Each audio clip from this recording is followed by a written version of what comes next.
আসসালামু আলাইকুম এভরিওয়ান, কেমন আছেন সবাই? আশা করি সবাই ভালো আছেন।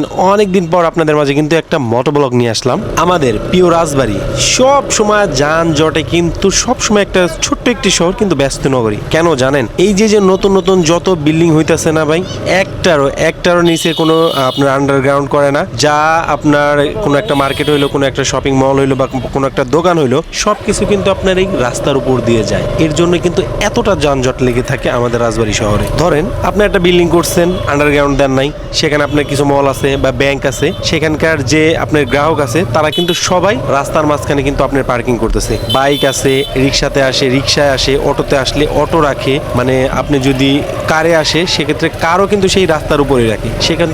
সেক্ষেত্রে তৈরি হয় কিন্তু একটা প্রচুর যানজট। তো ছোট্ট একটা শহর, এগুলা দেখার কেউই নাই ভাই। এগুলা পারমিট হয় কেমনে? এই আমলে ভাই আইসে এখনো কিন্তু অনেক অনেক দোকানপাট হইতেছে, পারমিট হচ্ছে কেন রে ভাই? এগুলা কি দেখার কি লোক নাই ভাই? এখনই শুধরাই যান, এখনই এগুলা সলভ করা দরকার। ভবিষ্যৎটা কিন্তু রাজবাড়ির ছোট্ট একটি শহর, এটা কিন্তু মারাত্মক একটা মানে যানজটের ঝুঁকিতে থাকবে। এইটুক আপনারা শিওর থাকেন যদি এগুলা এখনো যদি নির্মূল না করা যায়। সো আপনার আমার এই ভিডিওতে কে কে দেখছেন, অবশ্যই আপনার যদি দেখে থাকেন আপনার বাসা কোথায় বা আপনার যদি ব্যবসা প্রতিষ্ঠান থাকে, অবশ্যই কিন্তু আপনারা একটু কমেন্ট করবেন। আমি কিন্তু সব ভিডিওতেই বলি আপনার ব্যবসা প্রতিষ্ঠান কোনটা, অবশ্যই কিন্তু একটু কমেন্ট করে দিবেন। কারণ হয়তো আপনার এখানে একটু পরিচিত কেউ থাকলে আপনার প্রচার হয়ে গেল যে এখানে আপনার দোকান আছে। অনেক মানুষজন দেখে এখন, যেহেতু মোটর ব্লগ করি, টুকটাক কম বেশি সবাই দেখে।